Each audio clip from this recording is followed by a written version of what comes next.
from the National News Studio, Sri Lanka.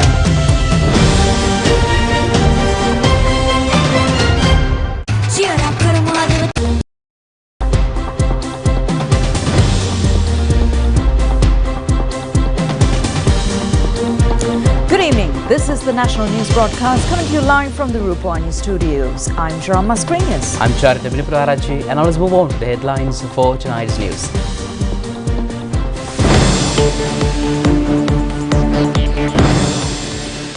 The trade unions say that the strike will be stopped temporarily tomorrow. The strike incurred a loss of 46 billion rupees. The drug kingpins arrested in Madagascar were handed over to the CID custody. 4 more countries extend support to the IMF bailout package for Sri Lanka. The government is ready to restart the light railway project with the support of Japan. Malaysia offers 10,000 employment opportunities for the members of the security forces in Sri Lanka. Operation to arrest Imran Khan was suspended.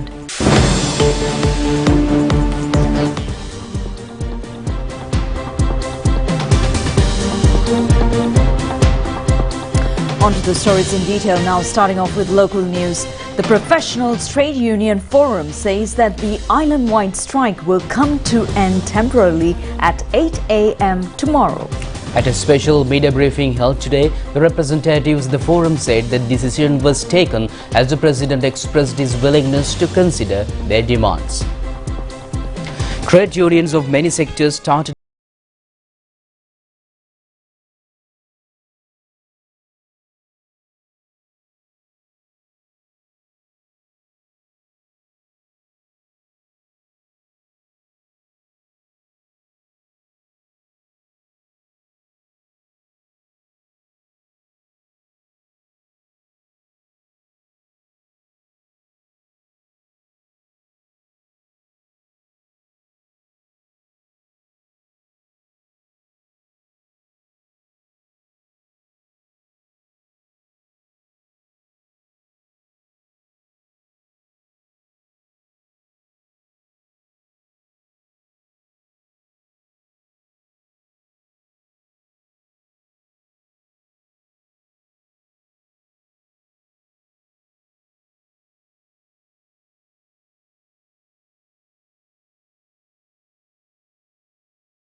as usual. The President's Media Division announces that all the 107 CTB depots operated buses according to the scheduled timetable by 11 o'clock this morning.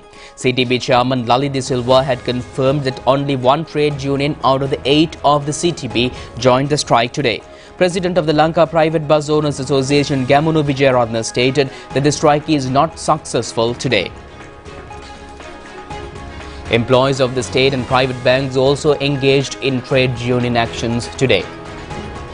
The President's Media Division said that General Manager of the Bank of Ceylon, Russell Fonseca, had confirmed that the 265 branches out of the Bank of Ceylon, including all sections of the headquarters, functioned fully today. General Manager of the People's Bank, Clive Fonseca, had informed the President's Media Division that 272 branches out of the 340 branches functioned fully by 10:30 a.m. today. 75% of the staff had reported for duty today. The Bowser Owners Association says that tubing fuel from the Kolonava installation continued today without any disruption. Employees of the Petroleum Corporation had also reported for duty. Meanwhile, Chairman of the Ceylon Petroleum Storage Terminals, M.U. Mohammed, had confirmed with President's Media Division that over 300 Bowsers with 6,600 litres capacity delivered petrol and diesel today.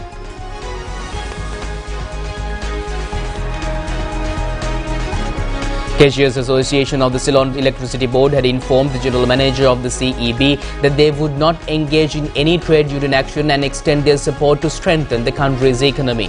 However, convener of the Joint Trade Union Conference of CEB, Ranjan Jayalal, stated that today's strike is 100% successful. The Ports Authority said that although some trade unions joined the strike, about 25% of the entire staff reported for duty today. Operations in the harbour was also carried out without interruption. However, the chairman and the administration of the Ports Authority had informed that a group of employees who supported the strike to start duties at the relevant sections. The employees had expressed their objection to the order. Then a heated condition occurred at the Colombo Ports Authority premises. Sri Lanka Navy soldiers have been deployed for the security of the Colombo Ports Authority.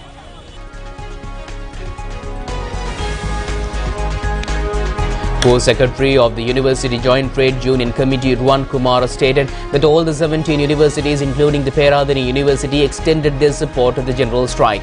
Meanwhile, the Vocational Technology University has also organized a silent protest to support of the strike today. The Labour Department has also joined the strike without the trade union actions. Many people who expected services at the department today faced immense difficulties due to the trade union action. A media briefing was held in Colombo today to enlighten the public on the general strike organized today. Several trade union representatives expressed their views in this connection. On behalf of the National People's Power, KD Lal Kantha expressed his views at this press briefing. KD Lal Kantha said that they are not agreed to continue the strike. The National People's Power is on the opinion that after successful completion of the one-day token strike, trade unions must have talks with the government. The NPP will never agree to continue the strike, especially in the health sector. The government will have the opportunity to pick up people against the strikers in such circumstances. The NPP thinks that the trade union action should be continued with the full consent of the general public as well. State Minister of Finance Ranjit Siambalapitiya says that if the country is inactivated for one day, the country will lose about 46 million rupees. The State Minister made this comment at a press briefing held in Ruwanwela area this afternoon. State Minister of Finance Ranjit Siambalapitiya said that this is a time the country is attempting to recover its losses after a very difficult period. Usually, the gross national production of the country is about 16,809 billion rupees. When we divide the amount by 365 days, a sum of 46 billion rupees can be earned per day. Inactivation of the daily affairs of the country for one day mean a loss of 46 billion rupees. What we lose today cannot be regained tomorrow. The notorious drug kingpins Nadun Chintaka alias Harakata and Salindu Malsita, who were arrested in Madagascar, was brought to Sri Lanka this morning by a special Sri Lankan police team. 8 suspects, including these 2 criminals, have been taken into custody at the Vato airport in Madagascar on the 2nd of this month. They were scheduled to leave for Dubai at the time of the arrest. These 2 international organized criminals were taken into custody under the charge of entering Madagascar with fake passports. 4 officials of police and STF, including 2 ASPs, went to Madagascar to bring the suspects back to the country. They were brought to the Katnaik International Airport this morning by the Sri Lankan flight UL-142. 2 security officials of Madagascar also accompanied the Sri Lankan team to hand over the criminals officially to the Sri Lankan government. The police say that the immigration activities were carried out at the flight itself and the criminals were handed over to the CID. Then, with the intensive security with the STF, the suspects were brought through the airport air cargo terminal to the CID headquarters. The rest of the arrestees are in Madagascar, including alleged wife of Harakata, a foreign national. Her son and father had left directly for Dubai from Madagascar. The 2 Sri Lankan suspects and their team had arrived in Madagascar by a private jet on the 12th of February. Meanwhile, mother of Salindu Malsita alias Kudu Salindu have filed a writ petition at the appeal courts requesting to confirm the security of her son, who is now in the custody of the CID. Senaro Motor Company Private Limited today handed over some latest motorbikes manufactured locally by the company to the President at the Presidential Secretariat today. These motorcycles have been manufactured under the accepted standard operational policy of motor vehicles assembling and spare parts production. The Bank of Ceylon has given a total financial assistance for this project. Sinara Motor Company Private Limited expects to provide over 160 direct employment opportunities through this project. Managing Director of the company, Roshan Vaduge, officially handed over the new motorcycles to the President. A stock of police uniform materials donated by the Chinese government was offered to the police department under the patronage of the President today at the Presidential Secretariat. Chinese ambassador in Sri Lanka, Chi Sheng Hong, handed over the documents relevant to the donation of the Minister of Defence Train Alliance. The Ministry of Education announces that attachment of teachers will not be extended after the 24th of this month as the annual teacher transfers arranged by the Teacher Transfer Board is effective these days. These attachments were made according to the situation occurred during the year 2022. The ministry has announced that the relevant guidance on the teacher attachment will be given to the provincial and zonal directors through a formal letter. And meanwhile, the government is getting ready to restart the Colombo Fort to Malabe Light Railway project. Minister of Urban Development Prasanna Ranatunga recently presented a cabinet paper to obtain alternative proposals for the implementation of this project. This light railway project was proposed as a solution to the high traffic congestion prevailing in Colombo and suburban areas. A large number of government servants daily travel to Colombo and suburbs, and this railway project will save large sum of money and time of them. The project was to launch in 2020 and to complete by the mid-2024 with the financial and technical support of JICA. The Japanese government had agreed to provide a loan of $1,850. However, due to the economic and social crises erupted in the country during the past period, the light railway project was stopped. The Japanese government had agreed to restart the project following the discussions held by President Ranil Wickremesinghe with the Japanese authorities with the official visit to Japan. The 16-kilometer long railway project will have 16 stops, and within 30 minutes the light train will travel to Malabe from Colombo. The Minister of Urban Development and Housing says that the project planned to run a train in each 4 minutes during the rush hours and a train in every 10 minutes in other times. Minister of Foreign Affairs Ali Sabri says that 4 more countries have expressed their willingness to support the IMF bailout package for Sri Lanka. Sri Lankan creditors Saudi Arabia, Kuwait, Hungary and Pakistan has agreed to support the $2.9 billion bailout package. Accordingly, all obstructions prior to the IMF Director Board approval for the credit facility will end. It is reported that the IMF will grant its approval to this package at the special session that is scheduled to be held on the 20th of this month. The Minister of Foreign Affairs Ali Sabri revealed these facts in London with the sidelines of the Commonwealth Foreign Ministers Conference.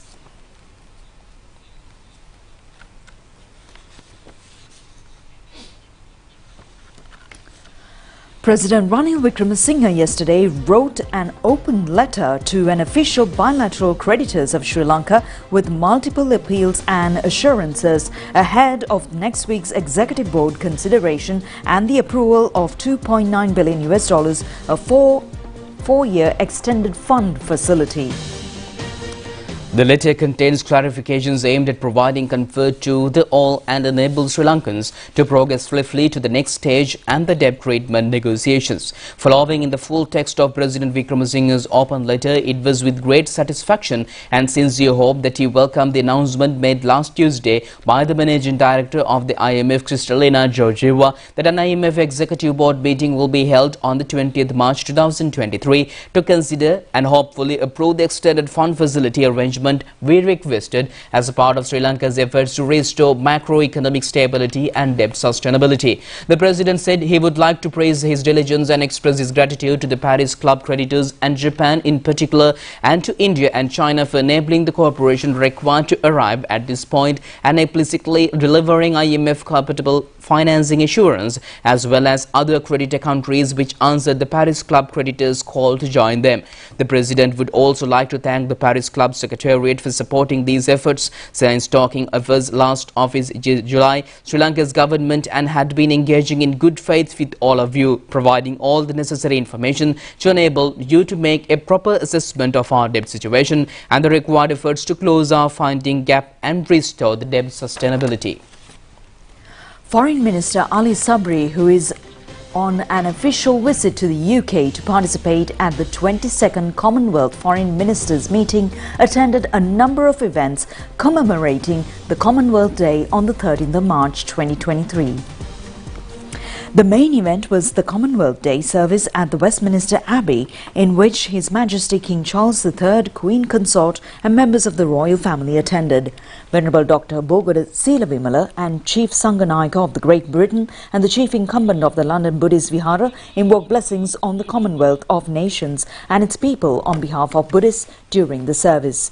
In commemoration of the 75th anniversary of Sri Lanka's independence, the High Commission of Sri Lanka to the UK facilitated Roshani Abbey and Nuan Hugh Pereira, Sri Lankan artists, to perform at the service. The service also featured a procession of young flag bearers representing each of the 56 nations of the Commonwealth, where Ms. Tejani carried the Sri Lankan flag. Foreign Minister Sabri also attended the reception hosted by His Majesty the King Charles III at the Buckingham Palace on the occasion of the Commonwealth Day. Earlier in the day, the Foreign Minister Sabri participated at the Commonwealth Day ceremonial flag raising hosted by the Right Honourable Sir Lindsay Hoyle, the Speaker of the House of Commons at the Palace of Westminster, and laid a wreath at the wreath-laying ceremony at the Commonwealth Memorial Gates to pay tribute to the 5 million servicemen and women who were in armed forces during the First and the Second World Wars, and at the flag-raising event for the Commonwealth Flag for Peace at Marlborough House. High Commissioner of Sri Lanka to the UK, Saroja Sirisena, was associated with the Foreign Minister Sabri at these events. And meanwhile, a series of events were held in Colombo for the new trade preference scheme, the Developing Country Trade Scheme, which will come into force this year. The UK government launched its new Developing Countries Trading Scheme with the participation of key Sri Lankan government and business stakeholders. The Sri Lankan exports will benefit from generous traffic cuts and new products will be brought into scope. Sri Lankan business had the chance to hear from a panel of both UK and Sri Lankan government speakers on the theme Making UK's Trade Preferences Work. The new Developing Countries Trading Scheme will facilitate access to the UK market for Sri Lankan business across a wide range of industries. The main event was attended by State Minister of Finance Shahan Semasinghe, Central Bank Governor Dr. Nandalal Veerasinghe and senior officials from the Department of Commerce, Export Development Board for Sri Lanka and the Board of Investment of Sri Lanka. The event was delivered in partnership with the Council for Business with Britain, the UK-Sri Lanka Bilateral Trade Association. The ETF board says that the active members are able to obtain benefits under 10 categories. It is significant that the payments made as welfare benefits will never be recharged by the members. The board says a sum of 100,000 rupees will be paid as an allowance in the death of a close member of the family. 300,000 rupees will be paid for permanent disability. A compensation of 350,000 rupees will be paid for a heart surgery or a kidney transplant surgery. A sum of 50,000 rupees will be paid for cataract surgery for both eyes.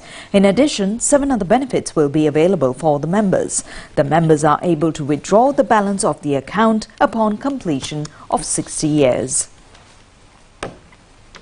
And meanwhile, the Minister of Foreign Employment and Labour, Manu Shananayakara, said that the Malaysian government has allocated an additional quota of 10,000 jobs in the security services industry to Sri Lanka.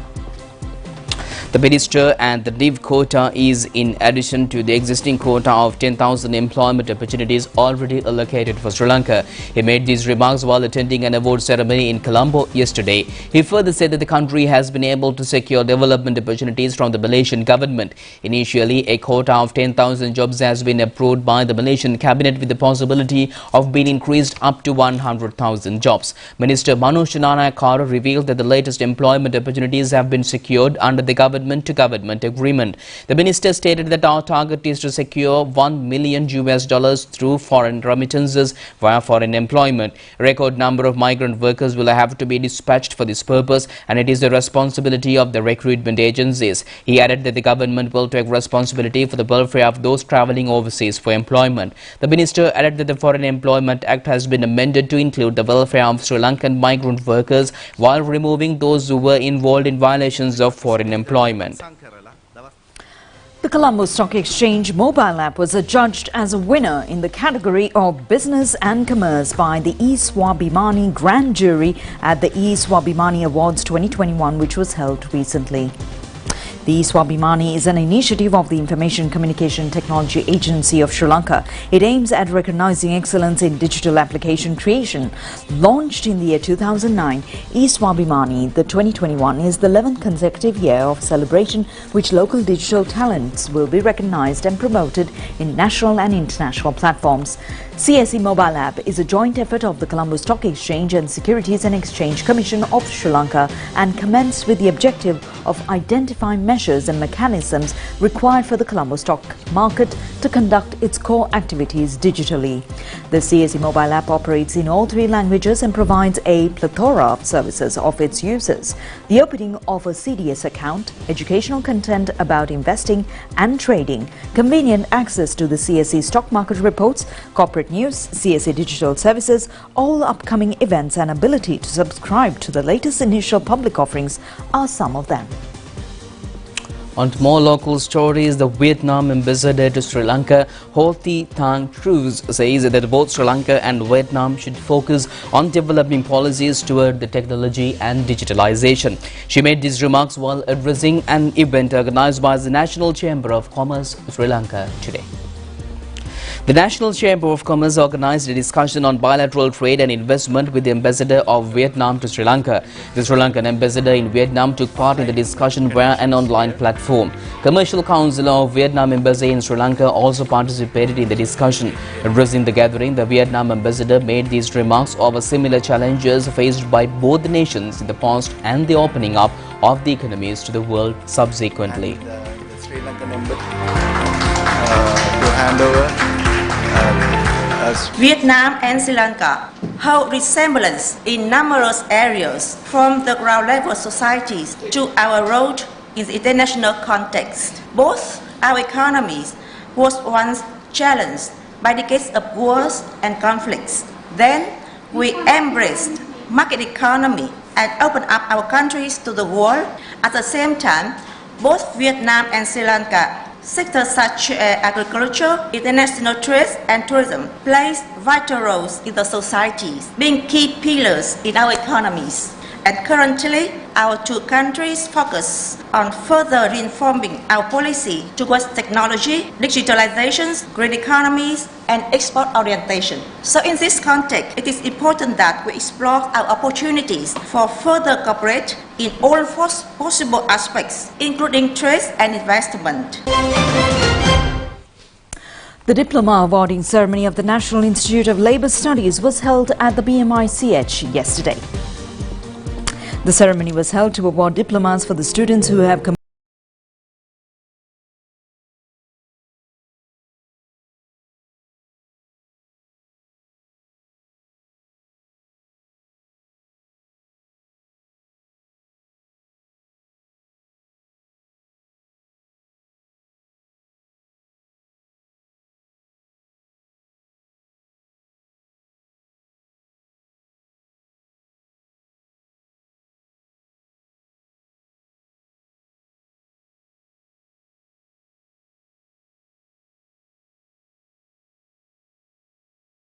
Resource of the nation and organization are like a spine cord without which no enterprise can function. We need a competent, competitive as well as efficient workforce to success, not only as an organization but also as a nation. In this context, HR professionals have a critical role to play. Today, business environment is volatile, uncertain, complex and ambiguous, VUCA as they say. VUCA requires professionals to learn continuously and adapt to change that are happening socially and economically. However, as you may be aware that most of today HR professionals lack business acumen and financial acumen, which are general requirements for running the workforce of an organization everywhere. Remember, your job is not only to protect the right of employees, but also the right of your employer and investor. Today, it will be an important milestone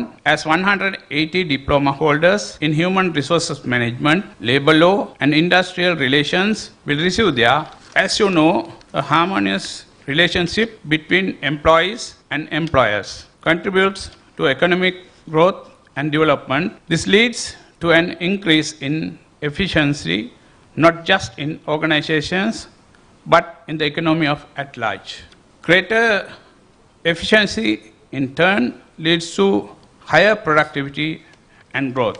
It is important to keep the employees motivated if organizations want to get the best from them.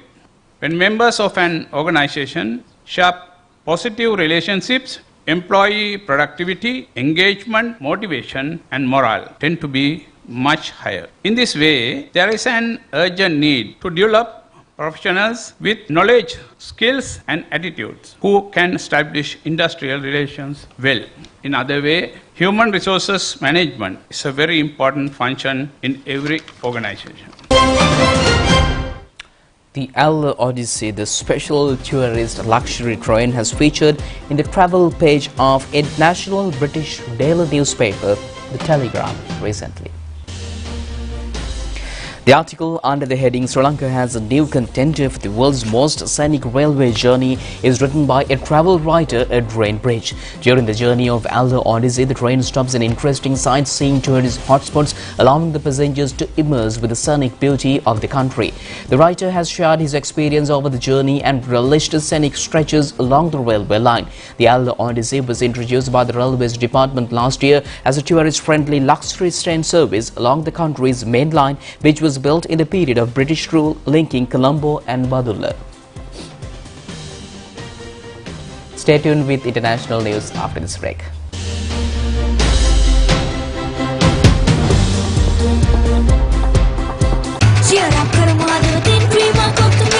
Big match fun, Two-day encounter between St. Bradley's College and Wesley College will be held on 17th and 18th March. Please enjoy and watching on ChannelEye. Celebrating a 127-year legacy, it's the Captain Cup 2-day men's wrestling cricket encounter. நாள் முழுவதும் ஓய்வின்றி பம்பரம் போல் சுழன்று பணியாற்றும் வனிதையர்களுக்கு நிகரற்ற பலம் சேர்க்கும் பல்வேறு வசதிகளுடன் வனிதா வாசனா மக்கள் வங்கியிடமிருந்து. On 17th and 18th of March, we'll be playing our traditional encounter at Pesara Oval. The match will be given live on ChannelEye. Celebrating a 127-year legacy, it's the Captain Cup 2-day men's wrestling cricket encounter.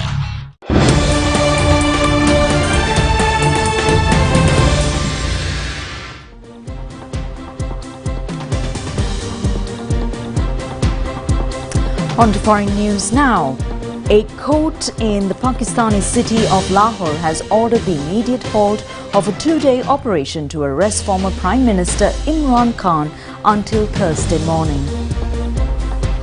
Security forces was attempted to take the leader of the Pakistan Tehreek-e-Insaf party into custody yesterday afternoon after an Islamabad court issued an arrest warrant to ensure his attendance in court by March 18th. Khan has repeatedly skipped hearings in a case related to selling state gifts, but they were confronted by hundreds of Khan supporters who gathered outside his Samsung Park residence in Lahore and tried to prevent the arrest. Dozens of injuries were reported as security forces fired tear gas and water cannons and Khan supporters threw stones. The tense standoff continued until today. But in the afternoon, the Lahore High Court issued an order halting the operation until 10 a.m. tomorrow, following a petition filed by earlier by the PTI.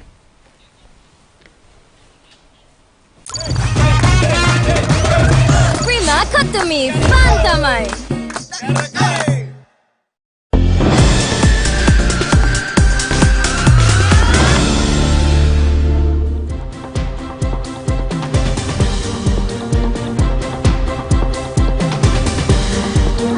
on Sports News tonight, we have the Under-19 Sri Lanka cricket squad leaves for the UAE for the Tri-Nation Cricket Series. Our squad comprises of 15 members. The Sri Lankan team first take part in the Tri-Nation Series with Bangladesh and Afghanistan, which commenced from 20th to 30th of this month. Then the Sri Lanka Under-19 cricket team will play the two-match one-day series of Afghanistan youth team.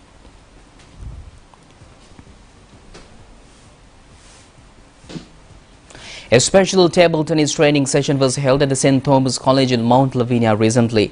The training session was organized by the Sri Lanka Women Table Tennis Association.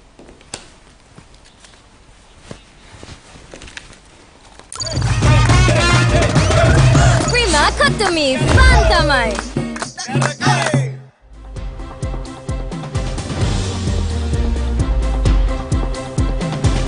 That's it. That's a look at Rupavahini News for tonight. The March Madness continues. The Battle of the Blues happens tomorrow. We'll bring you the details. Until then, take care.